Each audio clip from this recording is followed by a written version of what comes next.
जय यीशु की क्रिस में प्यारे भाइयों और बहनों, आज आगमन काल का पहला रविवार है और इसी के साथ पूजन विधि वर्ष का नया आरंभ है। हम कह सकते हैं कि आज से एक नए साल का शुभारंभ हुआ है। आगमन काल आशापूर्ण प्रतीक्षा का समय है। हमारे प्रभु यीशु मसीह के जन्मदिन मनाने के लिए और उनके दूसरे आगमन की तैयारी करने के लिए, जिसको हम परूसिया कहते हैं। यह समय हमारे बीच में यीशु मसीह का स्वागत करने का, तैयारी करने का समय है। प्रभु का जन्म समय की पूर्णता में होता है। इस रविवार की भावना आज के सुसमाचार के उद्घोषणा में व्यक्त की गई है।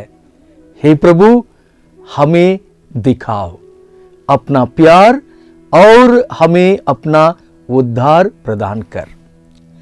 कुरिन्थियों के निवासियों को संत पौलुस कहते हैं, यदि वे प्रभु यीशु के प्रकट होने की प्रतीक्षा कर रहे हैं तो उन्हें निर्दोष और वफादार होना जरूरी है।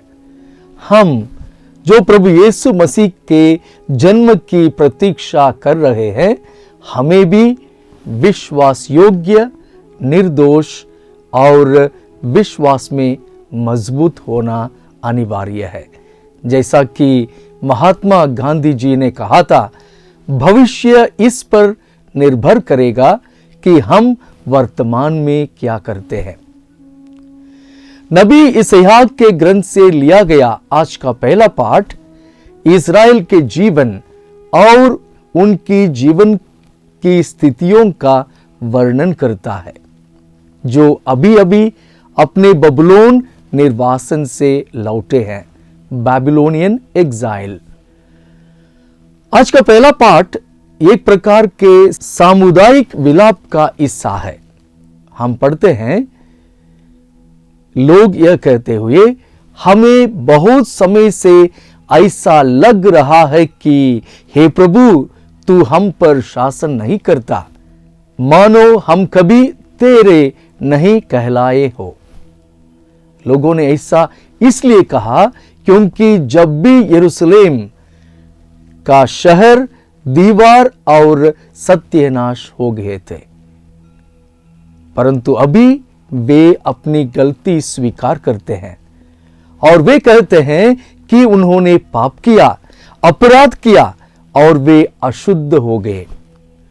उनका धर्म कार्य मैले कपड़े के समान है। इस प्रकार का विलाप करने के बाद वे ईश्वर से आग्रह करते हैं कि ईश्वर उनके सभी पापों को धो डाले, और वे स्वीकार करते हैं कि ईश्वर ही उनका पिता है और उनका नाम है मुक्तिदाता, और उसके जैसा कोई भी नहीं है। इसके बाद वे ईश्वर से प्रश्न करने का साहस करते हैं और उनसे पूछते हैं कि ईश्वर, क्यों हमारे हृदयों को कठोर बना दिया? क्यों उन्हें लगता है कि ईश्वर ने उन्हें त्याग दिया? तत्पश्चात वे ईश्वर से आग्रह करते हैं कि उन्हें ईश्वर दर्शन दें, अपने आप को प्रकट करें, जैसे उन्होंने होरेब पर्वत पर मूसा को दर्शन दिया था, अपने आप को प्रकट किया था। आज का अंतर्भजन इस्राएल जनता की उस अवधि को दर्शाता है जब उत्तरी साम्राज्य पर असीरियन का आक्रमण हुआ था, परंतु दक्षिण साम्राज्य में प्रस्तुत यरूशलेम मंदिर में ईश्वर की उपस्थिति अभी भी है। ईश्वर यरूशलेम मंदिर में निवास करते हैं, लेकिन उत्तरी साम्राज्य में, उनके राष्ट्रीय जीवन में ईश्वर अनुपस्थित थे। इस अवस्था में यह स्तोत्र एक प्रकार की प्रार्थना का स्रोत है। ईमानदारी से लोग प्रार्थना करते हैं कि ईश्वर लोगों को उनके पास लौटने में मदद करे। इस तरह वे ईश्वर का चेहरा देखना चाहते हैं। वे प्रार्थना करते हैं कि उन्हें नया जीवन प्रदान करे। तमाम नुकसान और तबाही के बावजूद इस्राएली जनता ईश्वर के प्रति अपने वफादारी को दृढ़ रखे। वे ईश्वर से याचना करते हैं कि ईश्वर द्वारा लगाया गया दाग को ईश्वर संभालें और उसे देखभाल करें। भाई और बहनों, आज का दूसरा पाठ कुरिन्थियों के नाम संत पौलुस के पहला पत्र है, जो 54 ईस्वी में एफेसुस शहर से लिखा गया था, in 54 AD from the city of Ephesus. संत पौलुस कोरिन्थ के निवासियों को यह लिखते हुए बताते हैं कि ईश्वर, पिता ईश्वर और प्रभु यीशु मसीह से अनुग्रह और शांति की कामना करते हैं। उन्हें प्रदान की गई कृपा के लिए ईश्वर के प्रति वे अपना कृतज्ञता प्रकट करते हैं। संत पौलुस उन्हें यह याद दिलाते हैं कि ईश्वर ही उन्हें हर प्रकार का ज्ञान से और अपनी वाणी से समृद्ध किया है। यह वही ईश्वर है जिसने उन्हें मजबूत किया है और इसलिए उन पर भरोसा रखना अनिवार्य है। उन्हें मजबूत करने का एकमात्र कारण यह है ताकि वह हमारे प्रभु यीशु मसीह के दिन तक निर्दोष हो सके। इस प्रकार उनका बुलावा यीशु की संगति में प्रवेश करना है। भाइयों और बहनों, यही है हमारा बुलावा। हम भी प्रभु यीशु मसीह के संगति में रहें। संत मार्कुस के अनुसार सुसमाचार से लिया गया आज का पाठ यीशु मसीह के दूसरे आगमन के समय की ओर इशारा करता है। स्वयं यीशु कहते हैं कि हम नहीं जानते कि किस घड़ी मानव पुत्र आएगा। यह समय अनुग्रह का समय है। दुनिया में जो कुछ हो रहा है वह हमें सचेत करता है कि मानव पुत्र का आना कभी भी संभव है। अपने शिष्यों को सतर्क और सावधान रहने की आवश्यकता को समझाने के लिए प्रभु यीशु एक छोटे दृष्टांत का उपयोग करते हैं। एक आदमी यात्रा पर जा रहा है। वह अपने सेवकों को अपने घर बार संभालने की आज्ञा देता है। प्रत्येक सेवक को एक विशिष्ट काम सौंपा गया है।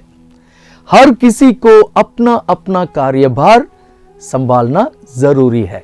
उदाहरण के लिए द्वारपाल से यह अपेक्षा की जाती है कि वह दरवाजे पर मालिक की लौटने की प्रतीक्षा करे। लेकिन जैसे हम संत मत्ती के अनुसार सुसमाचार अध्याय 25 पद संख्या 1 से 13 में पढ़ते हैं, 10 कुंवारियों के दृष्टांत में 5 कुंवारियां जो समझदार थी और तैयार थी, वे विवाह भोजन में दूल्हे के साथ प्रवेश किया, जबकि अन्य 5 कुंवारियां जो न समझती वे बाहर ही रह गई। जैसे हम संत मत्ती के अनुसार सुसमाचार में अध्याय 25 पद संख्या 14 से 30 में पढ़ते हैं, एक व्यक्ति अपने 3 व्यक्तियों को 3 सेवकों को बुलाता है। उन्हें टैलेंट्स यानी प्रतिभाएं सौंप दिया। 2 सेवकों ने उन्हें दी गई राशि को कई गुना बढ़ा दिया, जबकि एक पूरी तरह से विफल रहा और इसके बावजूद उसने स्वामी को ही दोषी ठहराया। पुनः एक बार संत मत्ती के सुसमाचार में अध्याय 25 पद संख्याएं 31 से 40 में हम पढ़ते हैं, अंतिम निर्णय के समय कुछ लोगों को दया के आध्यात्मिक और शारीरिक कार्यों का अभ्यास करते हुए पाया गया है और वे स्वर्ग राज्य में प्रभु यीशु के साथ प्रवेश पाते हैं, जबकि उनमें से कुछ लोग ऐसा भी थे जो स्वर्ग राज्य से बाहर ही रह गए। हमारा मॉडल कौन है? समझदार कुंवारियां या न समझदार कुंवारियां? दो सेवक जिन्होंने मेहनत किया और या एक आलसी सेवक? जिन लोगों ने दया के आध्यात्मिक और शारीरिक कार्य किया था या जो लोग अपने पड़ोसियों को अनदेखा किया? Choice is ours. चुनाव हमारा है। Our choice will reveal who we are. हमारी पसंद बताएगी कि हम कौन हैं। हम आशा करते हैं कि यह आगमन काल, प्रभु यीशु के आगमन की तैयारी करने का समय हमें कृपा और आशीष देने का, स्वीकार करने का समय हो जाए। पिता, पुत्र और पवित्र आत्मा के नाम पर आमेन।